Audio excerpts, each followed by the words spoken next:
40 chess. Yeah. 40 chess.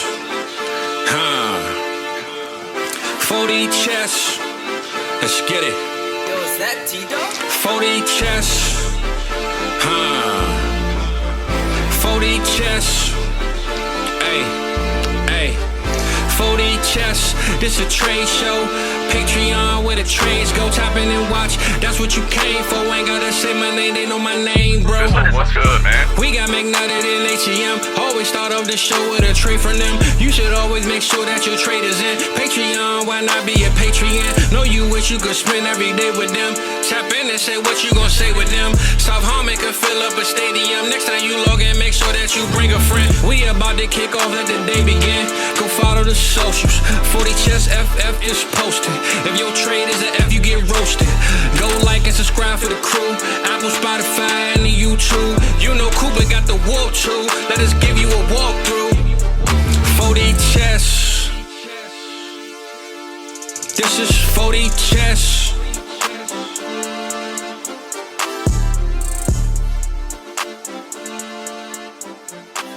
What's up, everybody? Welcome back into the Dynasty Trade Show. Today, we're going to be looking at some JSN deals. Does he still have a lifeline, or is that heart rate monitor going flatline very, very slowly? But as always, if you want your deals featured, patreon.com/South Harmon.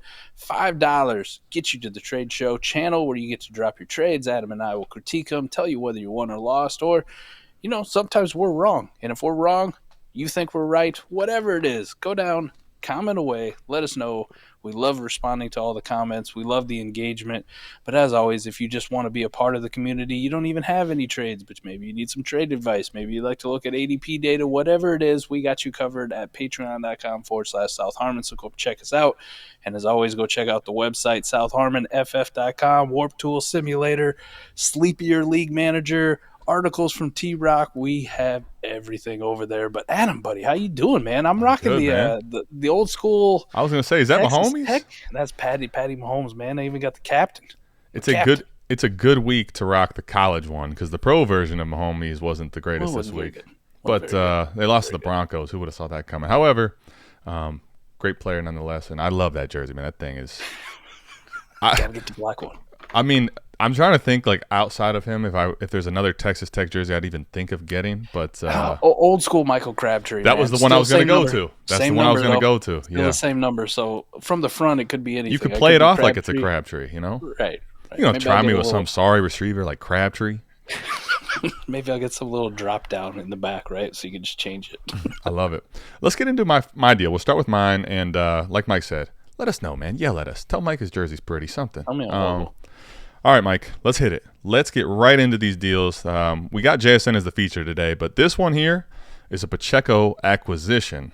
Now, keep in mind, this deal went down a couple days before Halloween, right?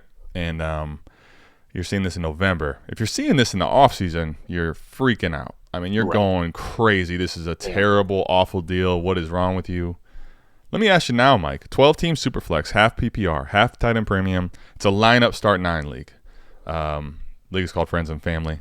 For the Warp Tool information, Mike, Isiah Pacheco, would you take him in a lineup start 9, half PPR, for, I guess at this point, what are lottery tickets that don't feel the greatest of Kendre Miller, Tank Bigsby, one of our former loves, Antonio Gibson.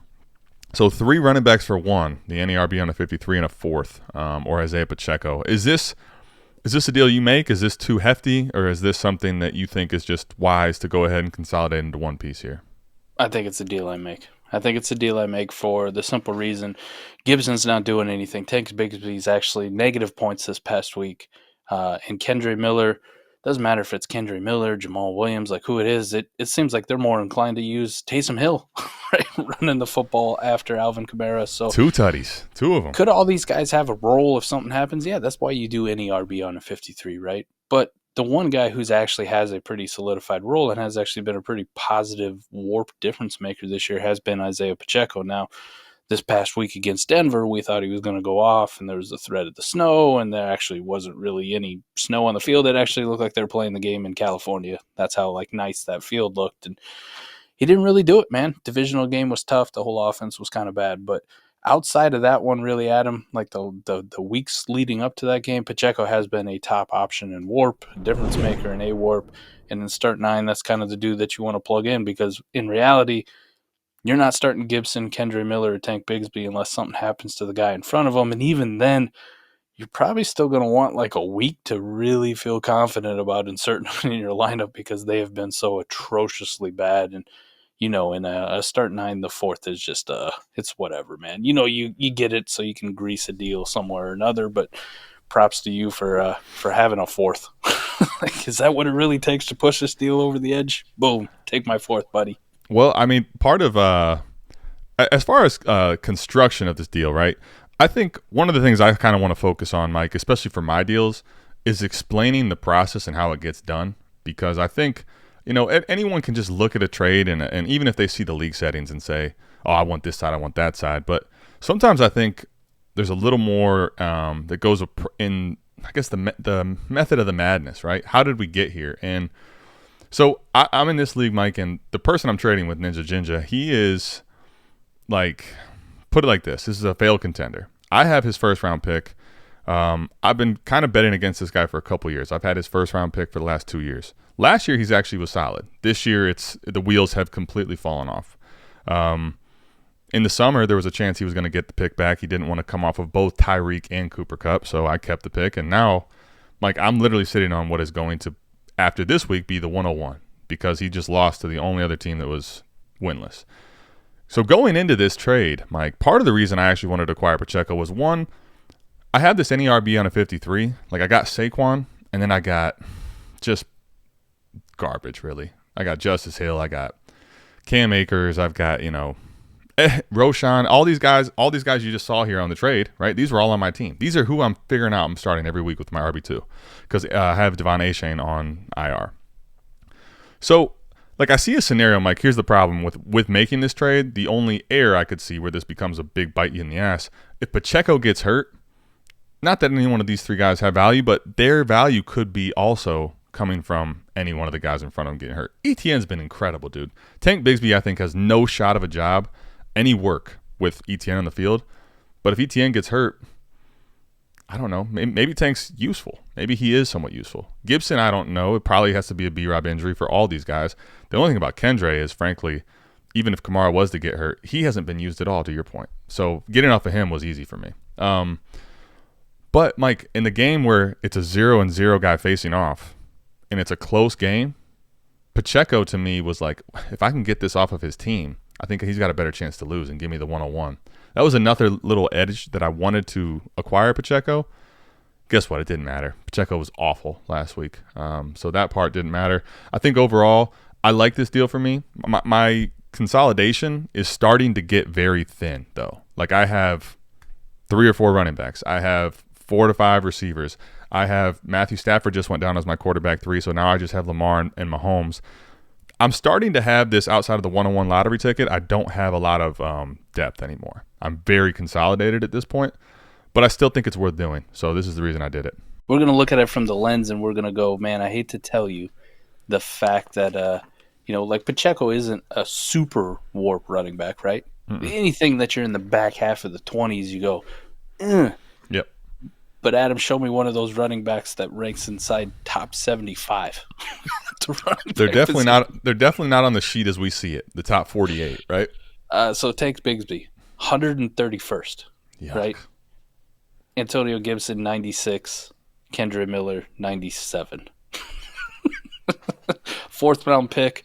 4th round pick might actually be more valuable than those 3 running backs right now. Yeah. That's how bad it is. Yeah. These guys are horrible. And that's just looking at true warp. This isn't even taken into account if you were going to stop them or start them, right? They're all negative warp options, well below replacement. Well below replacement. So this is a massive warp upgrade for Isiah Pacheco, even though when you look at it, you go, 28, who cares?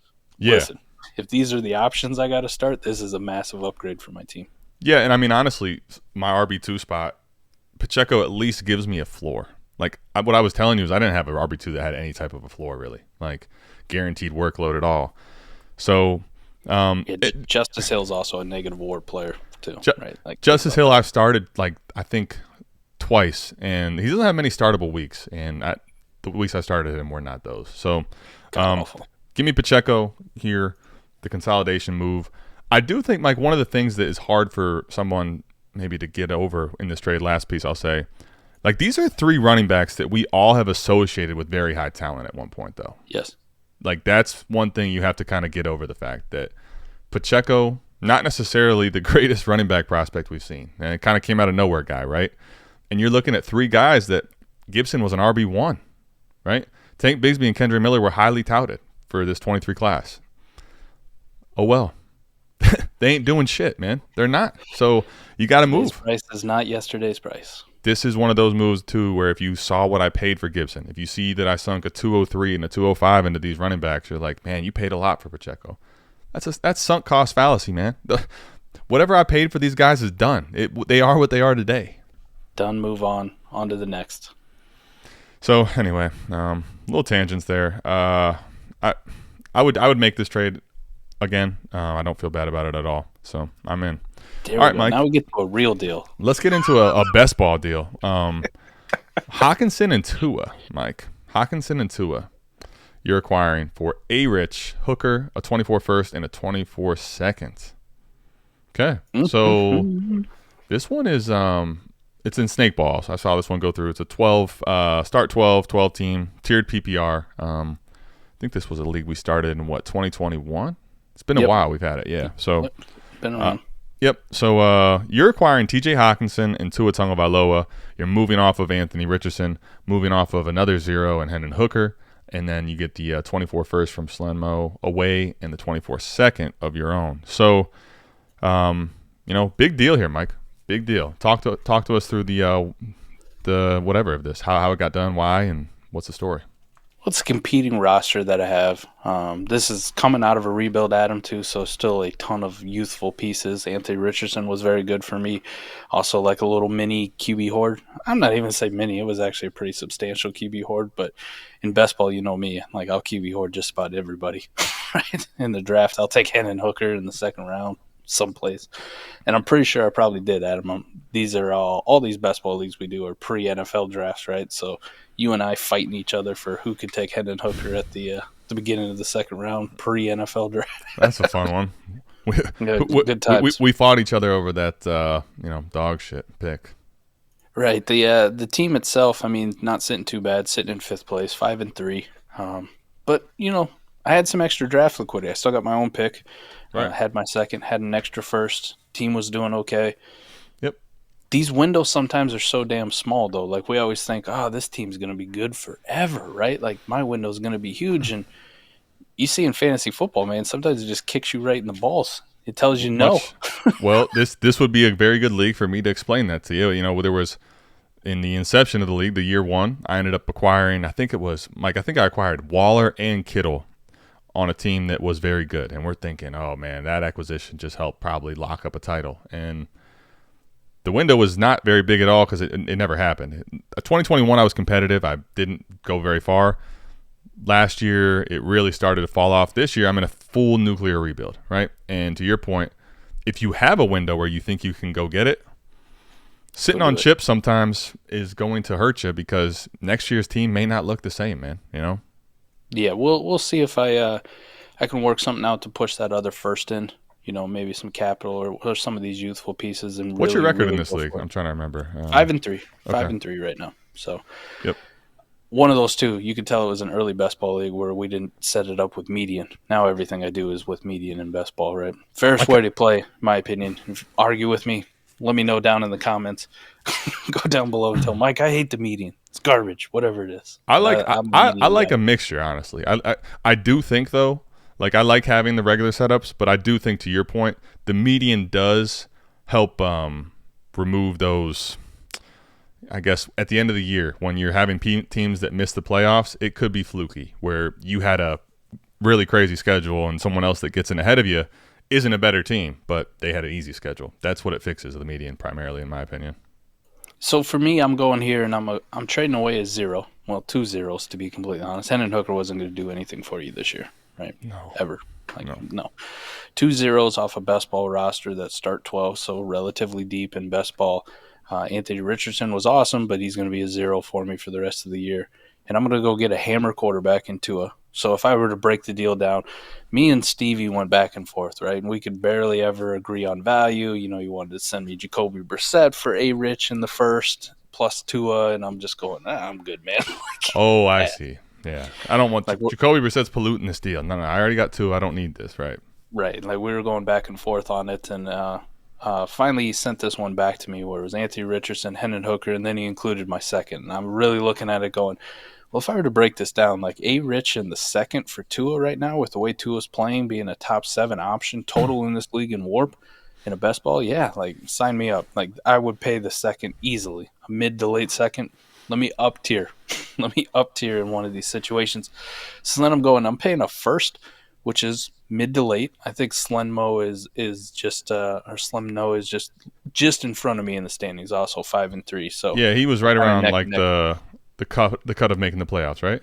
Yeah, I think he might be in 4th place. I'm in 5th place, so we're literally right next to each other. So I'm going, okay, this is also potentially a mid to late first round pick. And would I attach a mid to late first round pick plus a 0 in best ball like Hendon Hooker, no matter how I feel about it, if I'm competing to go get a TJ Hawkinson? Yeah. Now, is it going to stink the fact that it's going to be the Joshua Dobbs, Jaron Hall, Nick Mullins show for the rest of the year instead of Kirk Cousins? Yeah, it's not going to be as rosy. Sure. But the one thing I can say is at least Hawkinson plays the tight end position, which if you want to talk bad quarterbacks, they tend to lean on their tight ends, right? Those are the throws that are easy, short, over the middle, quick outs, quick ins, that kind of thing. So the easiest ones to go to, they're big targets. So maybe he doesn't suffer as much, and there's a possibility maybe he gets a little bit more volume rather than them trying to push the ball down the field to Jordan Addison. So we'll see how that part all shakes out. But for this, I'm well okay with it. TJ Hawkinson, tight end 2 in WARP for this league. Tua Tagovailoa, we talked about him being 7th overall player, but as far as quarterbacks go, number 3, right? Ahead of Patrick Mahomes, ahead of these kind of guys. The only ones he's trailing, Josh Allen, Jalen Hurts. Pretty good company to be in. So let's go get a hammer and see if we can't make a push. And it's not like my quarterback room was bad, but this does open up the fact I wasn't counting on Will Levis, and he's on my roster right now, and he just played well. So maybe if somebody who's rebuilding wants to come get Will Levis, I can open it up to getting some more pieces, a running back or a wide receiver. So this is kind of the position I really ultimately like to be in a best ball, right? You're coming out of a rebuild. You have draft capital. You have your quarterback situation solidified, even if I'm rostering a Daniel Jones in this league, right, Adam? Even if he doesn't play for the rest of the year, I go, okay, well, I got 4 others. I got 5 others. They may not be the sexiest, but I got options. So, But every now and then you do need to go get that hammer in best ball. Absolutely. I think either way you shake this out, right? If you tell me, you have to add Hooker to A-Rich to go get Tua, you got to add a second to A-Rich to go get Tua, a team that's really ready to go, you can sit here and tell me, and I'm not even going to tell you you're wrong. You can sit here and tell me I want A-Rich next year over Tua. Fine. That's fair. I'm not even going to argue that. But what about right now? What about a team that's ready to win? Are you going to let A-Rich's future value allow this team to probably not be in the best chance to succeed and win right now? At the cost of Hendon Hooker or a second-round pick, Mike, for me, no. I'm out. I'll take the Tua side. We'll worry about 2024 when 2024 comes. Right. And then either way you tell me, so if it's a second now and a first for TJ Hawkinson, a little heavy, but honestly, to get the quarterback situation where you're at, and it's a tight end premium league where it's tiered PPR, so it's going to be the 1.5 per catch versus the 1.5 point for the running back. It's teetering on the precipice of TJ Hawkinson's worth a first and a second. He's definitely worth a first in Hendon Hooker. So really, no matter how you were to cut this deal up, to me, it's going to be one of those two things where it's those two pieces for the either one on the other side. I think it's fair. I would say that. I think it's fair. If Stevie wants to, look to the future, I think this is a move that also makes sense for him. I will say congrats to you, buddy. I have had some absolute atrocious times in DMs back and forth with Stevie. I don't think we've ever gotten a deal done. So good Maybe to see. I caught him on a good game. Good to see you get one, man. Because I just remember seeing that name and that avatar and not seeing a deal I like done. to think too. Like sometimes they finally look at it and they go, "I got to get the points off my team. I'm fighting for Caleb Williams. I'm fighting for that 101. Like get Tua off. Get TJ Hawkinson off. Let me have a deal that's pretty close to fair, but I really want to lock up this 101. So maybe that was the case. If not, then maybe I just caught him on a good day. Here's a very interesting deal. I saw this one go down. I didn't actually think it was going to make the show, but I love to see it. Mike, there's 2 seconds here going to Dynasty Alex, Plank Crew, for in a lineup start 10. Now, it is a 0.25 points per carry, but in a lineup start 10, you're getting Roschon Johnson, Amari DiMercato, Antonio Gibson, Joshua Kelly, Elijah Moore. Like, I look at this deal right now, Mike, and frankly, like, I see a scenario where I don't want to send a second for anybody up there. Oh, that's rough, buddy. Like, are you sending a second for DiMercato right now? No. The thing I think the big thing to remember here, if DiMercato is going to continue to get this type of usage, fine. But we expect Connor to be back 2 weeks from now, right? Mm-hmm. He's got one more week. Roschon Johnson has yet to see, no matter what the situation is. I mean, I don't even know. Has he even gotten plus 10 touches? I mean, he looked decent enough. When he's played, he has looked decent enough. But I don't see the scenario one where he runs away with this backfield. I would love to. I have Roschon in a handful of places. Hasn't happened. I don't think he's gotten more than like 10 touches in a game. And he's been, he's got a concussion. He missed 2 weeks there. He's dealing with, I don't know when Khalil Herbert's supposed to be back. You got, Foreman has been solid enough. He's probably going to keep getting work. And then after that, I definitely am not sending a second for any of these other guys in lineup start 10, man. No. I don't understand what's going on. I really don't. Right? When I look at the totality of it, the value of these guys don't make sense. It's not a best ball league. It's not. Right. That's where it would make sense, right? If this is a best ball league, I could see it. You're just like, they're all kind of turdy, but they all could make lineups.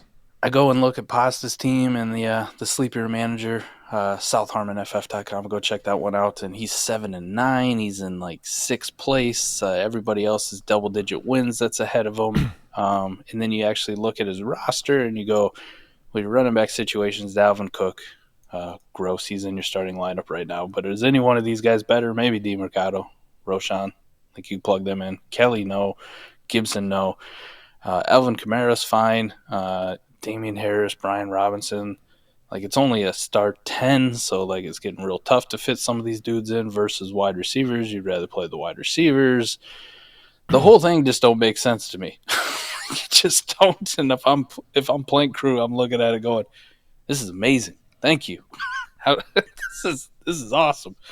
Like I could see maybe you do a speculative buy on like a Roschon, for a second. Right. I'm saying right now, Mike, I'm probably not doing that. But if you were to tell me there was 2 pieces you're buying for a second, like if DiMercato had the backfield for the rest of the year, maybe. He doesn't. Roschon, speculatively, to your point, is probably the closest one that makes somewhat sense. Like 2 seconds for these guys, though. The other thing, just think about this for a second. You told me basically when the running backs he has, it's Kamara, and then it's nobody. Pick your poison of whatever garbage. All you've done now is add 3 more headaches to decide from. Right. Like which one?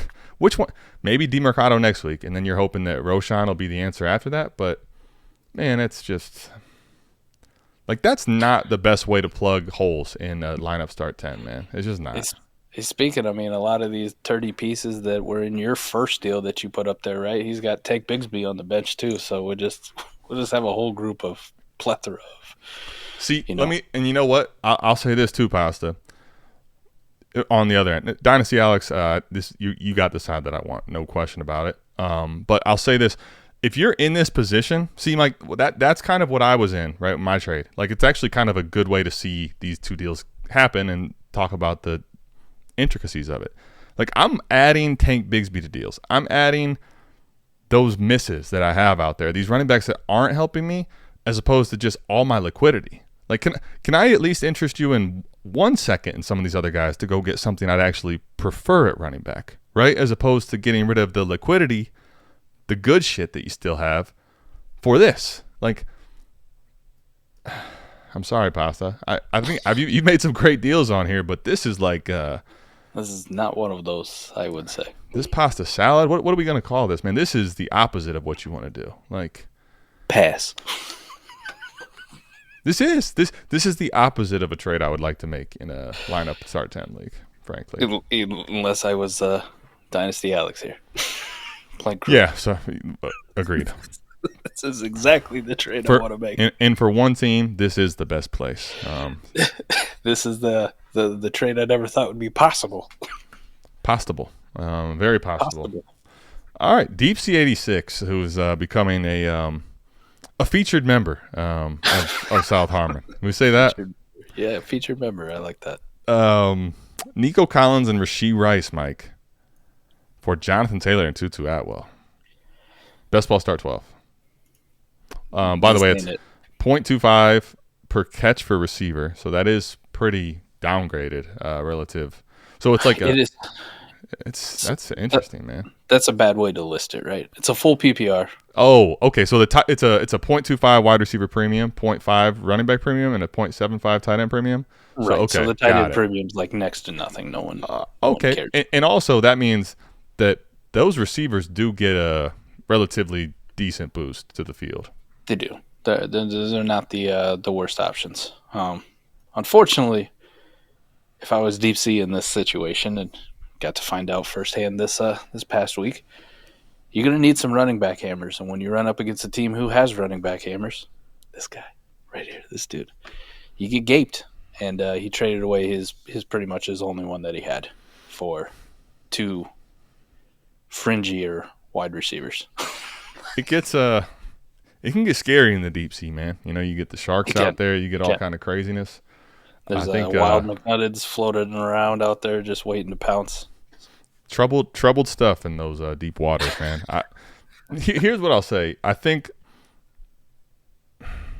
like, if you just were to look at something in a down tier sense, I'm gonna get to Taylor, the big problem in the deal in a minute. But like, if I look and I say, do I want Rashee Rice or Tutu? I want Rashee Rice. Okay, yes, that's very clearly right. So if you look at this trade and you feel like you're kind of getting off a Tutu and upgrading at Rashee Rice in a down tier sense, I can understand it. The problem, like, that would be the one win of a deal like this. The problem is, what is the cost of said down tier, right? If you're down tiering, what does the bulk piece look like? And for me, Nico's gained quite a bit of steam and ground. In a format like this, I think he is closer to Taylor than I ever would have imagined. Ever. But man, Jonathan Taylor's still like he's a Mike, I personally don't even think I would do this if you took Tutu out of it. Like, I don't even think I would take those two receivers for just Taylor alone. Yeah. That's kind of where I wanted to highlight that the down tier piece, like in a down tier sense, I understand the idea that you're trying to have happen here, but there's also there's hammers. Like, there's still guys that you don't want to down tier for at a cost like this. I like Rashee Rice still, Mike, but like, if you told me Rashee Rice only makes my lineup a handful of times, and when Jonathan Taylor booms, it's far more than Nico, and it's a little more often. That's where my problem comes in the deal. I don't think it's horrific, but I don't think this is a deal I would make personally. Yeah, this one was a pretty surprising one when it came through. When I saw it, I was like, I don't know if I'd be doing this one. Not that Jonathan Taylor right now has been anything special, but that's the kind of guy where, you know, the running back market is so damn scarce. And we talked about in best ball roster construction, Nico's cool, Rashee Rice is cool, but there's also about 1 billion of those kind of wide receivers you can go get, and they cost various prices. Like, there's a lot of other options that are going to be cheaper than Nico Collins and Rashee Rice that are going to give you very similar production, very flat as far as warp, as far as they're concerned. Jonathan Taylor has that ability as the running back to be that very upper echelon of the running backs. versus the wide receivers, right? Like in a difference-making kind of a deal, just because of positional scarcity and there's not a lot of those dudes. So for me, when I build my best ball teams, I mean, it sounds like we're stuck back in 2020 or 2021, but, you know, RBs do usually run the roost in best ball leagues. Like they usually do, because if you can get those elite ones and be right on them, you have the hammers where you can backfill with all these wide receiver options, all these Tutu Atwells of the world, right? Like all these kind of guys where you go, hey, you give me a week here. You give me a week here, right? All I needed you to do is catch like one long touchdown. Boom, you're in a lineup and you're kind of in the flat tier with everybody. Now, the really, really good wide receivers, the Tyreek Hills, Amon-Ra's, A.J. Browns, you know, those kind of dudes, yes, they're still difference makers anywhere you slice it. Lineup, best ball, doesn't matter. But for those wide receivers who are going to slot in somewhere from 50 to like 45 or 15 to 45, it doesn't really matter. Just find some dudes. I think, and that's one of the things too, like, right? So Rashee Rice, I think, right or wrong, I think people will tell you he's fringy as far as being a roster clogger in lineup. One way or the other, whether you're right or wrong, I think that's kind of the consensus, right? Some people are going to say, no, it's not the case. I want him as my part of my plethora. Some people are going to be like, nah, I don't want to pay the Kansas City tax for the next potential guy. Either way, it's close enough there. And in best ball, you're going to say, okay, well, in best ball, you want those receivers. And it's not that you don't want them, but really, Mike, it's how do you acquire them? Right, and I think when you acquire Rashee Rice for this, you're paying the full boat on Rashee Rice's name. And now the reality is, when I look at my receiver room, I'm looking to get as deep as possible for as cheap as possible in best ball. Right, that's great. We need to put that on a T-shirt. We need to put that on the south. Well, Mike, best ball, get as deep as possible for as cheap as possible. And deep C, man, you want to go in that deep C. That's how you do it. You want to go cheap because I love that. This is just not. You can because here's the thing: you can build a deep receiver room this way, but what is it? What have you got left everywhere else, right, to do this? If you did this 4 times, let's say, what does your running back room look like? Did you lose a quarterback this way? Did you, you know what I mean? Like that's where I think adding the Kendrick Bournes of the world. I know he tore his ACL. You know, finding Pukas out there, like going dumpster diving all the way at the bottom of your roster, I think is really where you can pick up some wide receiver values. Getting Rashee Rice thrown into a deal like this of this magnitude, it's not a bad play, but it's a lot more costly than going dumpster diving. What do you think then for Chiefs, right? Kind of in a rebuild, already signaled it, you know, not going to – the tough thing about this league too is only 4 teams make the playoffs for whatever reason. That was just the way it was set up. So that's a interesting one, yeah. So everything becomes. I don't think Chiefs probably doesn't believe that he's going to the playoffs, right? But if you had Jonathan Taylor, then like what would you look to sell, right? You just took the value here, but like what would you get for return in Jonathan Taylor where you think now you're in profit territory? Like if he goes to one of those 4 teams and like, hey, I'd like to sell you Jonathan Taylor, you guys could use him. I don't really want him right now. Here, you know what's interesting about that? I got another little good point on this. So, Mike, when you look at the value of this, right? Like if you told me, like Jonathan Taylor for a first type receiver and a fringe first type receiver, more like a second, and Rashee Rice, that's not crazy. It's about market, honestly, for him. However, if I'm rebuilding, what I would like to do is now can I get Nico in a first type thing? Right? Can I get a receiver like Nico and get some liquidity back too, as opposed to just getting 2 receivers and one where Rashee Rice is already solidified as this? So I think it's not much different, but I would like to get out of the running back market because there's a lot more inherent risk of the value of the player. Right? Forget the injury risk. Just the value of the player is inherently more risky at running back. So I'd like to get in the receiver market safer and get a first round type pick in value. That's the type of move I'd look to do. So it's not like some crazy win, but if you think about it, you don't have the player risk of Rashee Rice. Like if Rashee Rice doesn't finish that well for the rest of the year, he very well could fall into a totally different bucket of value. That first, you can do so much with, Mike. You can just let it accrue value until the draft. You can actually draft a player, you can trade it, and you get into another, you know, I would prefer to get younger even, like Nico Collins or younger range, right, where you have a lot more value retention built in. That's the type of deal I'm looking to do if I have Jonathan Taylor. I think I'm kind of with you. I don't know. Maybe it'll end up maybe me and Chiefs make a deal. I'm all about the running backs. They just made them more available now. And I mean, Jonathan Taylor on Deep Sea, I can't go to him and offer him draft picks for him, right? He tells you, I don't want draft picks. I'm competing. I want to win. Yep. Now you just put them on, though. If I'm fighting you for those playoff spots, right now, you just put it on a team where I go, hey, you're not really competing. Would you like to get off the risk of the running back? I do have some draft picks. Would you like some of these? and sometimes a quick flip profit is a very viable strategy as a rebuilder, right? You just get into the actual pieces of, like you were talking about, the things you should be looking for to get into. But heady move, I think, for Chiefs. I think it's one, if I was in there too, it's like, I don't really want to be acquiring a running back for some wide receivers, but if I have to, at least let me get one that has a sexy name that I can probably flip to your competitors and create a little bit of a bidding war. Last thing I'll say on this particular deal, Mike, is, again, if we look at that Rashee Rice and Tutu Atwell part of the trade, absolutely, give me Rashee Rice. But when we come back and look at consistency in spike weeks, there's a very realistic chance it ain't much, right? Yeah, not between those two right now. And that's part of the tier down strategy thought process, I think, that also goes into it. Is my upgrade at wide receiver actually a value for my team in best ball, or is it just a name cachet thing, right? Right. Is this something that's going to be a difference maker for me in a best ball league? And so far, not looking great when I just did a quick poll for these guys. Well, for sure not yet. It doesn't mean that it won't be in the future, but I tend to, this far along in the season, look at the past as somewhat of an indicator of the future too. I get you. Let us know what you think down below. And also, do us a favor. If you really like the content that we're delivering, subscribe to the channel, turn the notifications on, off, whatever your preference is, but do us a solid. Hit the like button on the video. Go subscribe so you can stay up to date with everything that we're doing over here at South Harmon. Bang, bang. Absolutely, man. All right. Grinnin and Dak Hack.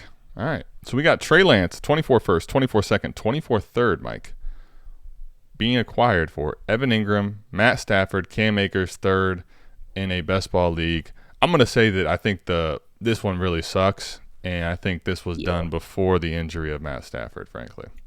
Let me talk about it then from the lens pre-Matt Stafford injury, because hindsight's going to be 20/20, and hindsight's going to tell you that whoever got Trey Lance in the picks killed this deal. Yeah. Destroyed it. So pre-Matt Stafford on the pace he was going on, was he worth, let's say a first and Trey Lance in a best ball league to you? It's my own first. It's probably not the path I'd like to go, but is he worth it? Yeah, probably yes. And I would assume then the second, the third for Evan Ingram and Akers. Yeah, I mean, well, I would say in best ball, Ingram's worth every bit of a second, man. You want to build up that tight end room. It's a full tight end premium here, Mike. So you're talking two points per catch. Yeah, this is easy. I would send a second and a third for Ingram, frankly, in this league. So I think also the addition of that Akers and the third on the back end kind of helps ease the blow of having to truly send a first and Lance for Stafford, where I think it would make sense. I think this deal structure makes a lot of sense prior to the injury. Now, what sucks is, this is part of just in general. All right, I think one of the things I wanted to talk about at some point, and this is just an easy way to do it, when you go back and look at all these trades and you think about picks and players, a lot of times right now in the contention part of the season, we're like, okay, you get the player, you get off the pick, good. Mm-hmm. Yes and no. You have the risk of the player now. And this is a perfect deal to orchestrate and illustrate. Mike, look at this. All. You get all the risk, though. Understand that first now has changed nothing. If anything, it's probably changed for the better because you lost Stafford. I now have your first. Are you in the same position to compete? Right? First doesn't carry the inherent risk that players do. And I think it's something that we don't really consider as the weeks carry on. We just don't, because this is a good trade. And if you are grinning, right, you get Stafford here. If that was the only piece you're really kind of missing in this, and you add a tight end, you're not feeling bad at all. You're probably feeling like, man, I'm in a position to probably have a nice little finish here. Like, I could maybe win this way. Mm-hmm. The flip side, though, Mike, if this doesn't go right, if someone gets hurt, especially when you got assets like these, like every single one of the assets acquired here, Mike, think about it. Ingram gets hurt, dusty. Stafford gets hurt, really, really dusty. Akers gets hurt, no one cares if he's healthy, right? Like, Right. it's that's part of I'm not saying it's a bad deal for him. I'm just saying this is just something to consider when you make trades is when you go to push in all your chips, you lose the flexibility. We talk about this all the time, the rigidness of the contender and the flexibility of the rebuilder, and this is why. Now that I'm looking at it too, start 11 best ball Adam and actually looking at Mr. Matt Stafford, right? And this isn't a hindsight thing, but he actually wasn't that beneficial to you in best ball, right? He gave you a floor. He gave you a floor, exactly. And it wasn't that great of a floor. Like, it wasn't that awesome. It was middling floor, yeah. Oh, man. I mean, he had 3 consistent weeks, and that was the best he could do all year long. I guess, though, the other thing, too, to keep in mind was he did that without Cooper Kupp, and Cooper Kupp now is back and healthy. So you're probably thinking even better things along, and the quarterback room is now, there's more injuries, but there was – I just think when Stafford was healthy, there was probably more upside for the other side of the trade. But now that he got hurt here, what? I guess the other question is now, Mike, in a back end, plan B type thing. What's his room look like? What are the quarterbacks that he's rostering now? Can he get by until Stafford maybe can return? Ooh, this is gonna be a tough one here. Let me pull it up here. I will do some searching. Okay. Let's see if we can get to the bottom of this. But if I look at it, Adam, like selling Stafford or buying Stafford for a first. Like, if I was really looking at it, and this is where, like, Warp comes into play, our tools, our best ball spike week consistency sheet, like, I don't think I was going to pay a first, even a back-end first for Matt Stafford in a best ball league at him. I think I was kind of just going, I'm good, man. Like, I'm good. Let me go spend that second on Gardner Minshew, right? I'd much rather do that, and they were giving me about the same. And actually, Gardner's a little bit more spiky, so, that was a tough one. Let me pull this up here, though. Let me find Mr. Rinnan. I don't know. The other thing, too, is like Trey Lance, Mike, at this point. It's a kind of devalued lottery ticket, I guess, added into the trade. But, grease it in there. I'm okay with taking Trey Lance on here. Grease it in there. That first search result was horrible. I don't know who that guy is. That ain't the one I'm looking for. Oh, we also got to demand more from our patrons. Right? All right. What happened? Put the trades on. I need full league titles. Gotcha. Mm-hmm.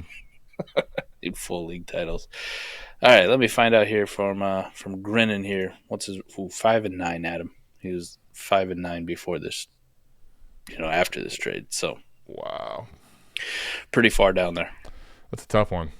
I want the top side for sure. Then. Oh, you ain't gonna like this. Uh-oh. Who on his roster right now after this last week? Who would you hate to see as a quarterback too, with the Matt Stafford going on? Who? Oh no, Kirk Cousins. So if I'm the Chak, whatever, I demand more from names. All right, make them easily pronounceable. Dak Hack. Funny. Dak Hack. I think that's why he got the Trey Lance share. He thinks Dak's a hack. Holy Santa Claus shit! You just walked yourself almost. Probably. There's it's a top 5 chance. pick. It's top 5 pick. Adam, it's top 3 right now. After week 8 with Kirk Cousins playing there's a realistic chance you stay in the top 3.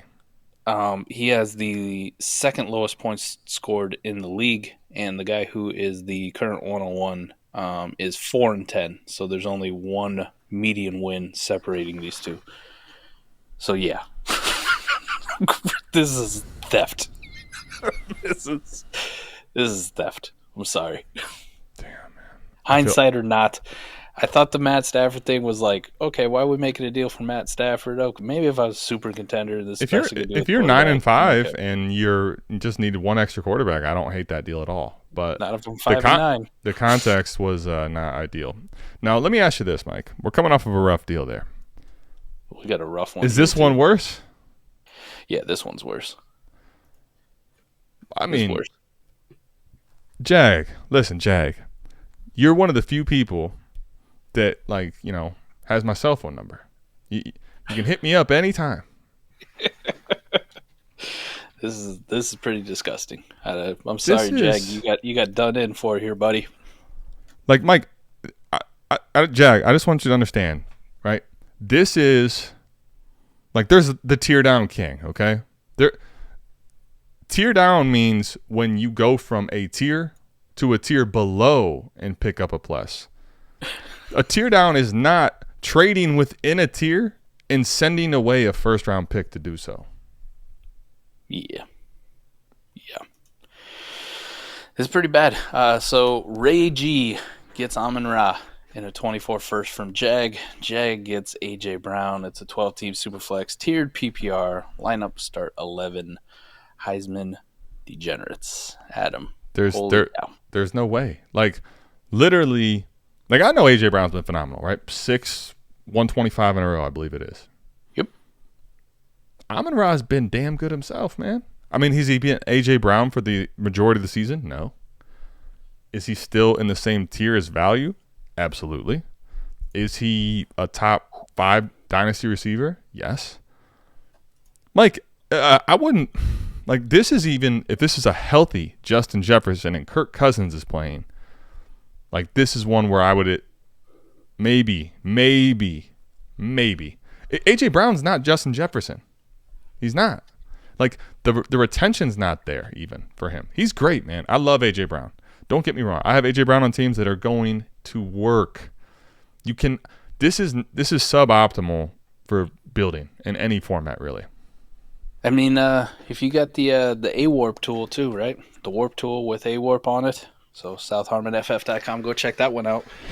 Adam, A-Warp per game for A.J. Brown. Good. Number 3 wide receiver in the league, right? Really good. Tyreek Hill, number 1. Of course, Justin Jefferson, because we haven't seen him for a few weeks now with that injury, was number 2. Yep. A.J. Brown, number 3. 0.168. Really good. Really good. This is in this league, correct? Yep. This is this league specifically with the tiered PPR. You want to know who? The only thing I want to ask, actually, is Heisman degenerates. You know what, though? I might be being a little too difficult on the kid. Is this one of those Devy leagues? No. I don't. Are you sure? So. Okay. Yeah. If it's Devy, a little more palatable. If it's not Devy, no way in the world, man. No way in the freaking world. Amon-Ra St. Brown, number 5. And 1.68 versus what? 0.164. We're talking. Listen, you got tenths, hundredths, thousandths, so 3 digits after the 0.168 versus 0.164, right? You are 4 thousandths of a point difference between the two in A-Warp per game. Like, and even to that point, right? If this is Dynasty, it's tragic. If it's Devy, it's more throwaway. But at the same time, you're getting the same thing back, right? Like this is one of those where we talk about this too. If you try to send me A.J. Brown for Amon-Ra and vice versa, we're probably just staying on our side, correct? Because they're the same tier for us, right? In a 1-for-1 trade? Yeah. I don't move. I don't. Right. Who cares? This is exactly the point. Like, but if you tell me there's a first on there, I don't care which side I get. I want the one that has a first in there. If you tell me that was even a second, Mike, we're taking the second. This is rough, man. I was trying to look to see what Jag was saying about it, right? So, I don't know. I feel like the guy got pumped and dumped. Okay, so you are correct. It is a Devy league, so it is Devy depleted. That makes it a lot more reasonable. However, still, why are we adding a plus is my question. The 111 to 112 is what he said it would be. I mean, Devy depleted 111, 112 isn't really a lot. But at the same time, like, is that how you add it? Do you just get rid of that first? Like, that pick still warrants some value. You just toss it in, right? Like, here you go. And I guess my question to you is let's even remove it for a second. Let's just pretend that pick is so meaningless that it's like a third, fourth, whatever. Like, is it worth it? Can you tell me with certainty that you'd rather have A.J. Brown than Amon-Ra for the rest of the year is my question. No, I couldn't. So that's where it just feels like you're going to get what guy you want. You know what I mean? And sometimes you do that. Sometimes, and maybe that's the way this trade is. Like, you're just going to get the guy you want. You believe in it. You've seen enough. You think this is A.J. Brown show for the rest of the year. I don't know. The Debbie depleted, and you think it's a very late pick, makes it a different discussion than what I'm talking about beforehand. And that's where I at least give Jag a little bit of credit. It's not. Like, if this is a random first, a regular first, even if you tell me it's locked in 112, this is god-awful. I don't think it's a great trade even in Debbie, personally, because I just don't think there's enough of a difference between these two guys to warrant really much of a plus at all. I still want Ray's side for sure. And then we don't know how Debbie depleted, right? Is it one player? Is it two players? That is a good point. It's funny because Jags asked me some questions in this one, and for some reason it triggered this might be a Debbie. But to your point, I don't know how Debbie depleted. That's a good point. That's either way, I don't really want to be adding anything, right? I guess, maybe my fandom comes into play, or if I really was on it. They're the same tier player. But that's where Mike. That's where, and maybe if it's depleted enough, I mean, this could just be a boosted up fab pick. But at the same time, like, I think sometimes I think we also need to accept and be okay. Like, there's a handful of times where I make a deal and I know either a little bit of my fandom or I'm buying into this player, I'm bullish on them, and just admit it. Just say, hey, listen, I'm kind of paying a little above market because I know I want to go get A.J. Brown. I believe in him. I'm a fan guy, whatever, fanboy, whatever you want to believe. Just be okay with admitting that you make a couple trades like that. Sometimes you don't always make the process move. Like, I don't think this is a process move whatsoever to get A.J. Brown personally, but. All right, Mike. So we got a 12-team Superflex lineup start 10 MFL 33644. I like this. MFL leagues, baby. Look, boom. It's been a minute. Guess who's back? MFL's. No, I'm not. We're not. We can't do it. I'm sorry. No. All right, Mike. Breece Hall, Rashee Rice, or TLaw. Comments. I can do this one. Apparently, the other person can do that too. I guess they can do this one. I just saw the Trailer Park Boys, Mike. That kind of brought me, Eminem. But Superflex lineup start 10. Everything's telling me in my bones it's Trevor Lawrence, and it's not close. Mike, this is nowhere near close. Like, Rashee Rice, Mike, is another. We're talking about Rashee Rice again here in this trade. But the truth of this one is what? That receiver has to come up to a lot closer to that Amon-Ra A.J. Brown we just got off of in a trade like this to make me get off of a QB of TLaw. Even then, you might still say, like, it's still a quarterback and lineup start 10. I'm still going to pass. However, you at least get a high-end running back and a high-end receiver. Now you can say, okay, if you have extra quarterbacks to play with, I can take this type of a trade for a quarterback. Mike, this is nowhere near close, man. Rashee Rice and lineup start 10 is, to be honest with you, borderline I don't care. Breece Hall's awesome, but I love him too. No matter really what I say about running backs, inherently risky. They're risky investments. Elite quarterbacks, guys who are valued within that top 8, like young elite quarterbacks like this, very, very safe investments for the most part. Adam, like, there's some catastrophic stuff that can happen. All right, don't get me wrong. We see where we're kind of at with Deshaun Watson, but even then, we were still hanging around top 8, top 9 territory for quite a while before we actually said okay. And that was a special circumstance, I think, to Justin Herbert last year. Justin Herbert had a horrible year, absolutely atrocious year for a guy that we valued so high that was pushing, the 102, 103 in startups. And look, we fast forward a year and he's like right back in that mix, ain't he? Like, I love Justin Herbert, man. I love him. Need him. Why isn't he getting talked about like with Joe Burrow and Josh Allen and Jalen Hurts? Like, come on, what are we doing, people? So this is always going to be a I'm going to side with the quarterback here because in a startup, there's no way in hell in the first round I would be taking a Breece Hall. I definitely would be considering Trevor Lawrence at 106, 7, 8, 9, wherever he ended up falling there. Think about it this way. Just go straight back to the roots here. You go straight back to the roots. I will trade out of a first round, even in a lineup start 10.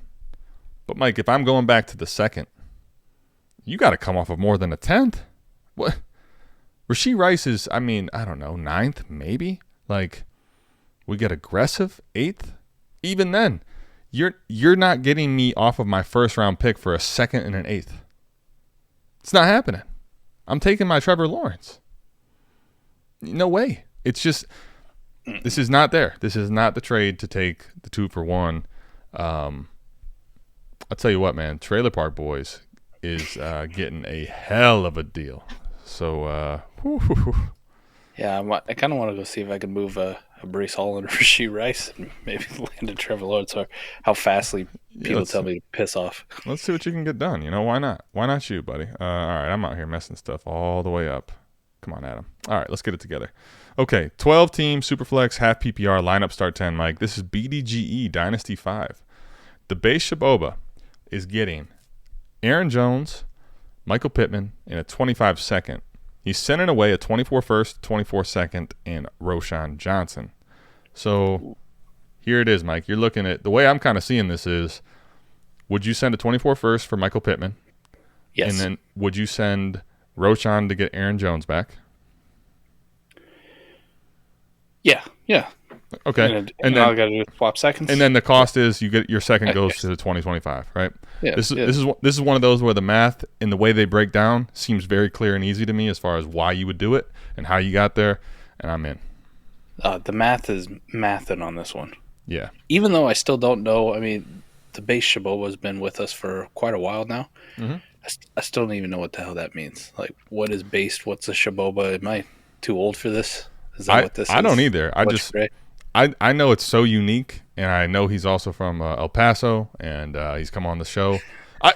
I just kind of like, I don't really know what it means. I know who to associate it with. So, hey man, let us know. Let us know what it actually does mean. Come on, Shaboba, hit us up. I don't. All I know is it's also so cool. Every time he would come in the show, like especially Savage Semester Mike, Shaboba, like it just, I don't know, it was just fun. And you call him Shaboba. Well, it always too. Like every time he come on Savage Semester too, it was like he was at his work. He was working his closet. The best, man. You could hear like heavy machine equipment in the background. Dale, no power tools. No power tools. Yeah, that was a pretty easy one for me. I would take that. Would you take that on the rebuild side? No. I'm not letting you pollute the deal with Roschon back. I'm not giving you a pick swap. So, piss out of here.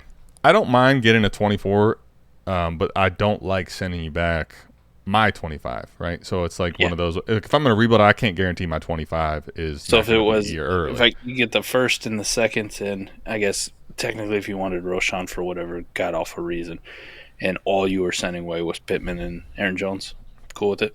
I would be. I agree. There, I'm with you.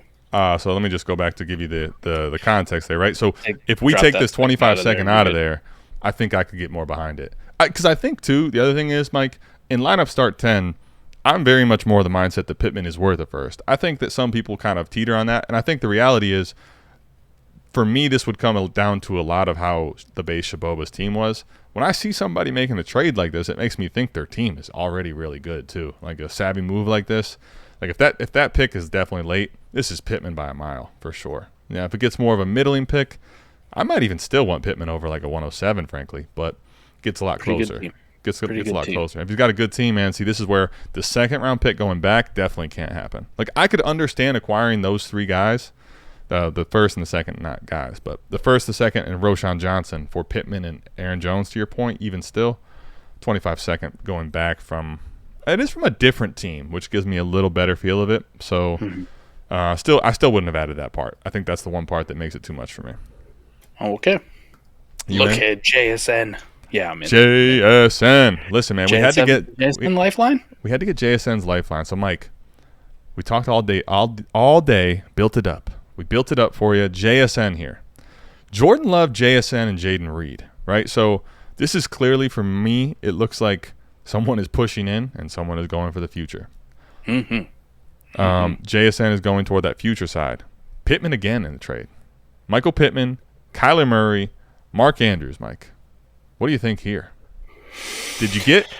Were you able to use your JSN lifeline here? Is this a good trade?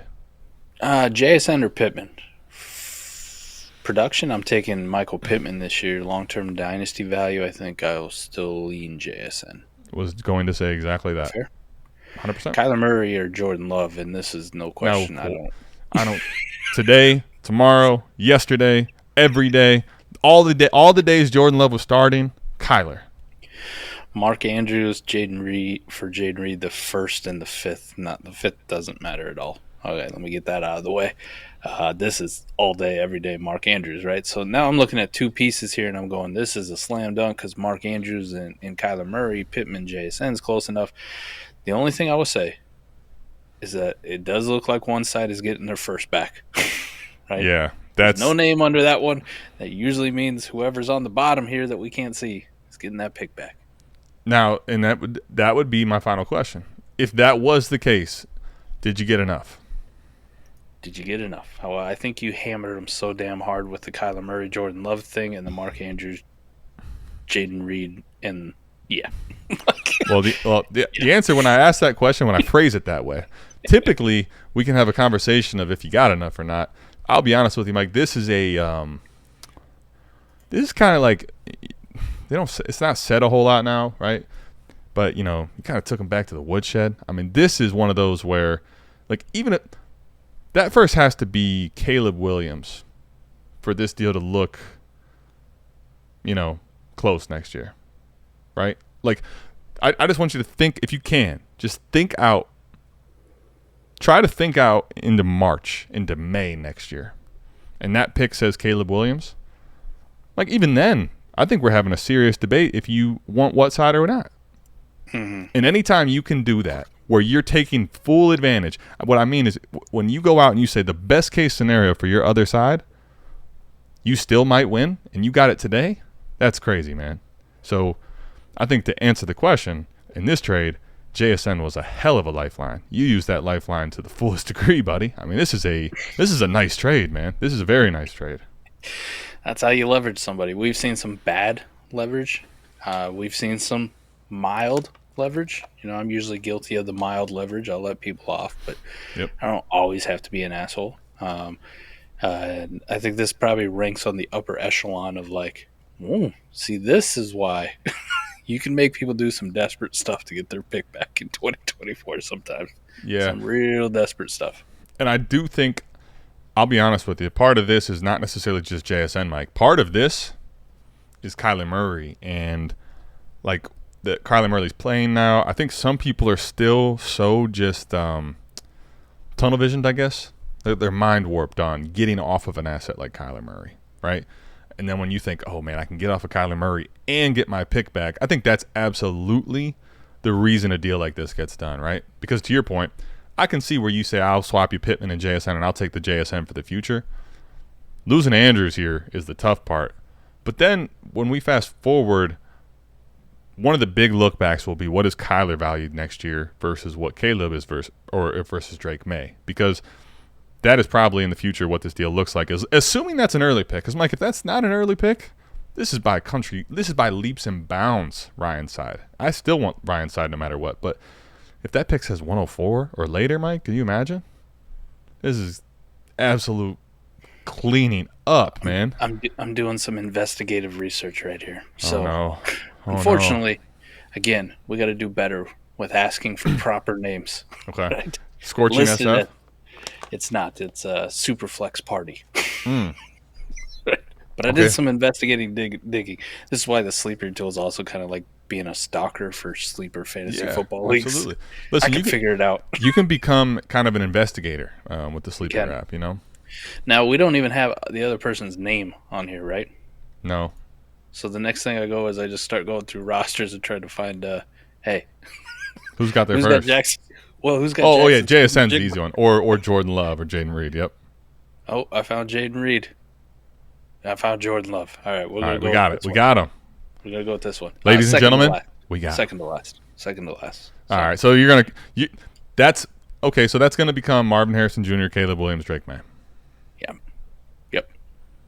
I think this is a good deal, and I also think, Mike, this is a good example of T-Rock. Speaking of T-Rock, I say you got that pick. Like, this is the type of stuff you leverage it for, right? This is what you're looking for, how to get off of that sweet, sexy pick and make sure they feel it when you send it back to them, right? And if for some reason their team is so devoid, this is what you need from someone else that wants to come get that pick, right? And you got to make sure, because see, here's what's – when you think about the base of this deal, Pittman versus JSN, probably going to be a Pittman as an upgrade for your wide receiver for this year. All right, check there. Mm-hmm. Mark Andrews, hammer tight end, check there. Jordan Love, not getting it done, truthfully. He's actually been somewhat decent at Warp, but lately he's been trash at Warp. And you upgrade from him to Kyler Murray. I think that plus losing the first to get all those checked off is where you end up winning this deal, especially for right now, right? And if you're trying to make a push to go win the league, this is the type of deal I think you need to get off of one of those, like, sincerely league-changing type picks. Yeah, I'm with you. That's all I got, man. That's all we got. What do you think of the? What'd you think of the? I'll be honest with you. The JSN Lifeline today. If it's that type of a trade, I'm in my JSN shopping mode, Mike. I'm ready for these Black Friday deals. Let's go. All right. What can I buy with this JSN, man? Well, people still like him. He's kind of got that insulated value, right? And I think he's done enough in the last couple of weeks for people to go, see, he's not horrible. All right, look. Yeah, I not Quentin Johnston. and I think that's the big thing. I don't think he's dead weight, right? Like, I'm not – if I have him, though, I want it to be on my teams that are absolutely not contending. I don't want to play this game for the rest of, this year. And he's back. We're just full of video edits today. That's gonna be great. I can't wait for Christian to get this one. Yeah. So I mean, the main thing though, Mike, is I don't want JSN to be on my contending teams.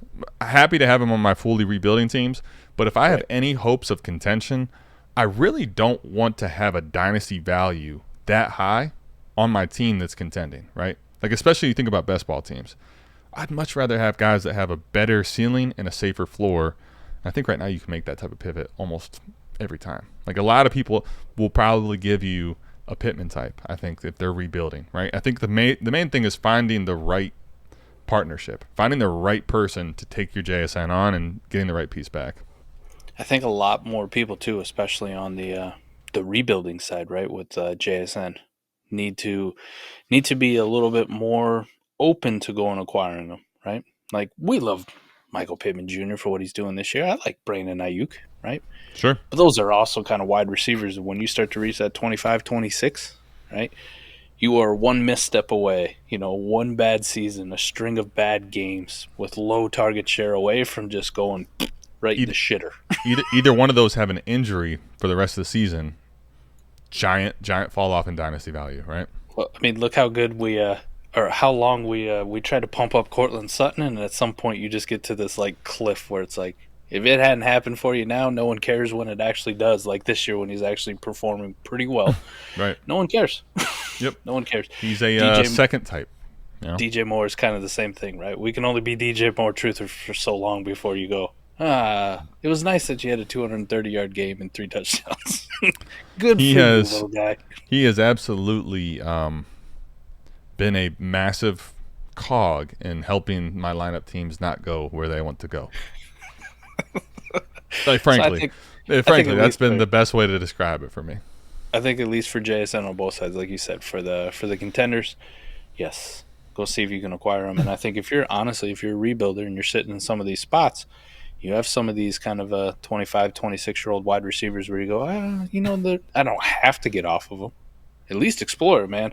Getting a JSN who's pretty damn value insulated. Look at Drake London. C1 Drake London is a pretty good deal, because even if JSN kind of just continues this for the rest of the year, Adam, but next year you find out that Tyler Lockett's not going to be there. All of a sudden, we're going right back up. Back to the other thing too is, as crazy as is to say, like, the Lifeline thing is true. However, I just want you to think, if Lockett was to get an injury for the rest of the year, if DK got more significantly hurt, there's still a moonshot left in JSN right now. For this year, yeah, for 2023.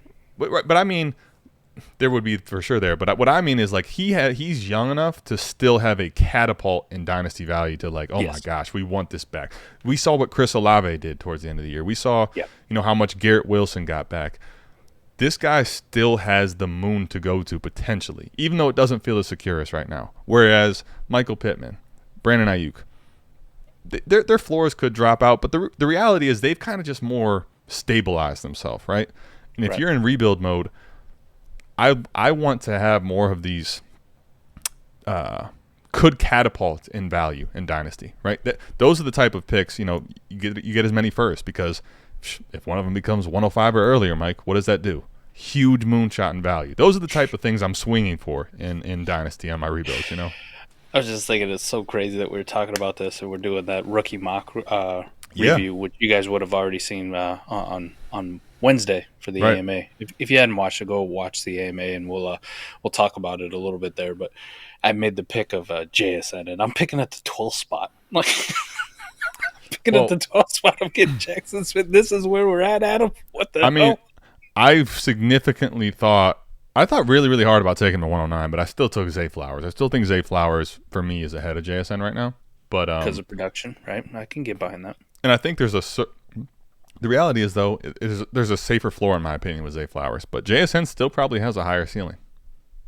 It's going to be so interesting to see how the rest of this plays out, too, with that rookie draft, because it was we're going to know by Wednesday when we talk about it. But right now, Adam, maybe I'll throw some predictions that'll go on wax. It feels like we get to the first round, you go, man, the first round was actually pretty good for 2023. Look at all this depth, right? You get JSN at 112, and maybe the first couple picks of the second round, you go, well, we're taking some moonshots. These guys look pretty good. You're going to hit a massive cliff where people go, whoa. All I know is that there's I'm up soon at 209, and I can tell you there's one player on here. There's one player on here that I can say I'm like, okay, it's okay. It's just okay. Everybody else, I'm feeling like pass. All right, pick is on the block. Pick is on the block. Do me a favor. Well, do us a favor. Go down, hit the like button, hit the subscribe, comment away. Let us know what you thought about the deals, whether you agree with us, whether we're crazy. What are you doing with JSN? You buying JSN? You going to sell JSN? And then let us know what you thought about that. If you're on a contender and you have JSN, you're looking to move them. And if you're on a rebuilder, did we change your mind a little bit? Maybe a little bit more open to going to get JSN. And then also, if you got that first-round pick of somebody who's rebuilding, who's tanking, go leverage them. Go get you a Mark Andrews, a Kyler Murray, Michael Pittman Jr.